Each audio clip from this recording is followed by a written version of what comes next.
We are here in beautiful Oakland, California. Scissorboy's very excited. It's only about 20 minutes from San Francisco. It's about 15-20 minutes from San Francisco, just over the bridge. Today we're going to interview Keeli at her salon, Kandills. Let's go. Snip, snip. Okay, let's go to the salon. High five. Woo! Yeah! Sweaty boy. Let's go cut some hair.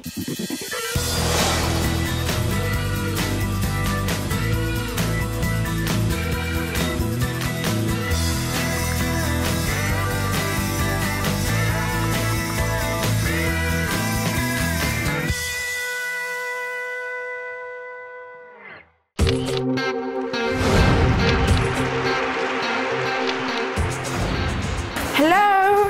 Hello. Hi, how are you, Keeli? Fine, and nice yourself? to see you. And Sabrina, Yes. the model. Are you excited to get your hair done? I am. She is. Are you excited to do hair? Of course I am. What are we going to always? What are we going to do? Today I'm going to do a clipper, a combination clipper and scissor shortcut. And what I do is I cut clipper over comb.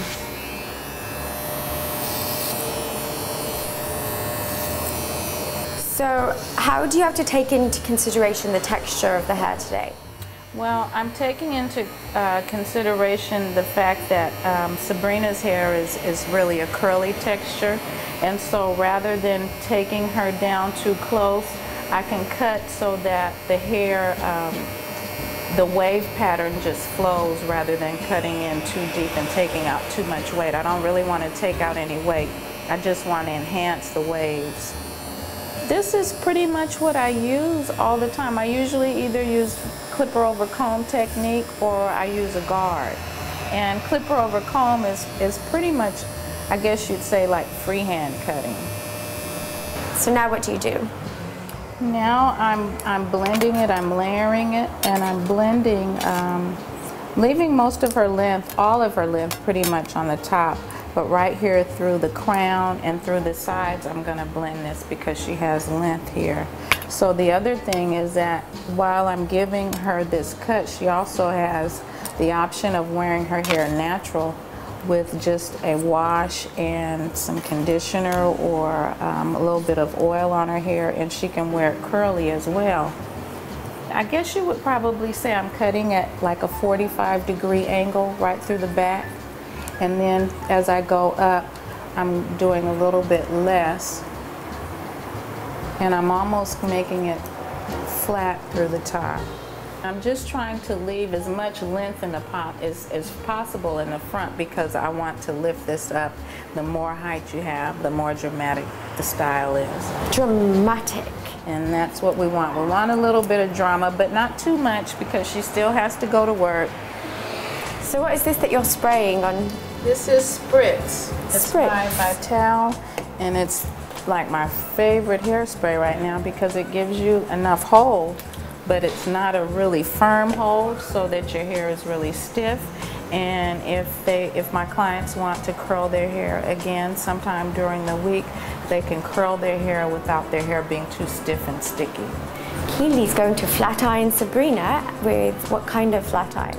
I'm going to use my ceramic. I'm going to start out with my ceramic iron. Ceramic. How big are the sections that you're doing? I guess probably not quite a finger length, maybe like to the middle of my finger. Sometimes I may take a little bit bigger section because I usually spike the hair some. I spike it some with my comb, you know, the end of the comb as I'm finishing up. Why do you clip it? To make it lay forward rather than back, and then I can keep curling without the curls getting in the way. Can't wait to see the finished product. So exciting.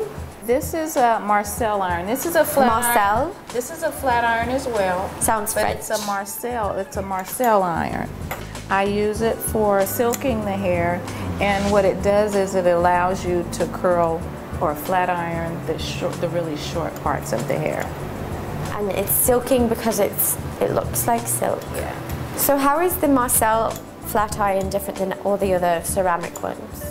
Well, the flat iron is different in the way it's made. It's got a flat flat surface. The curling irons, which are Marcel's as well, they are rounded. They have a round base and not quite flat, but the top piece fits rounded as well, so that gives you a curl. I use them because they are really popular in the black salons, but the ceramic irons are becoming really popular now as well.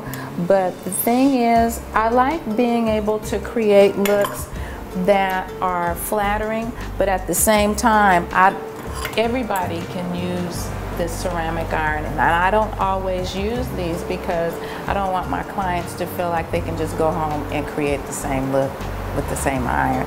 These Marcel's are a professional item, and not everybody's going to go home and use this, and so that's what I try to avoid. Do you have one?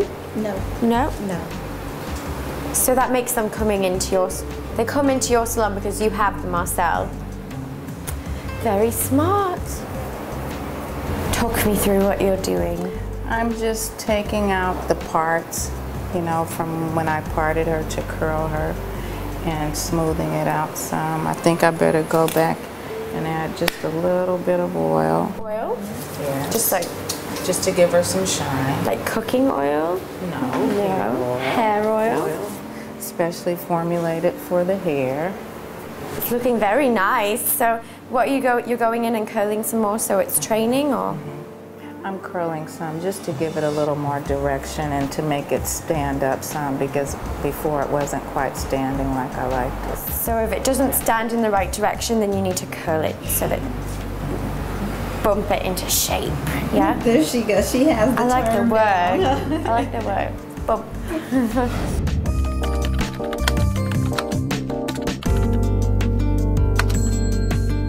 I'm going to do some everyday makeup.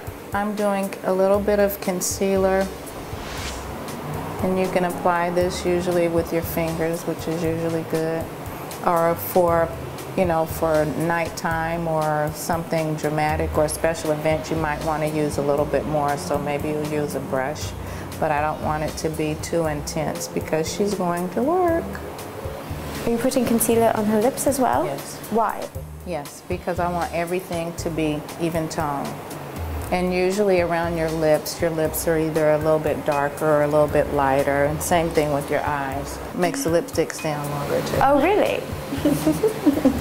So you're doing somebody's hair, and how do you bring up the fact that you do makeup? You just throw it in there, or? I usually throw it in as an extra service, or if I know that clients are going to a special event or something, I'll offer to do their makeup for them. You charge them for it? Yes, I do. How much?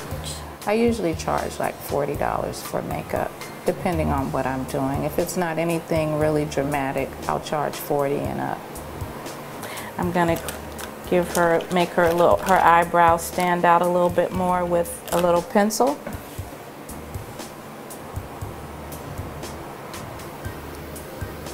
Okay, now open.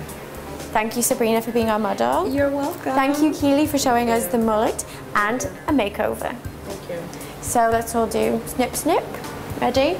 Snip, snip. snip.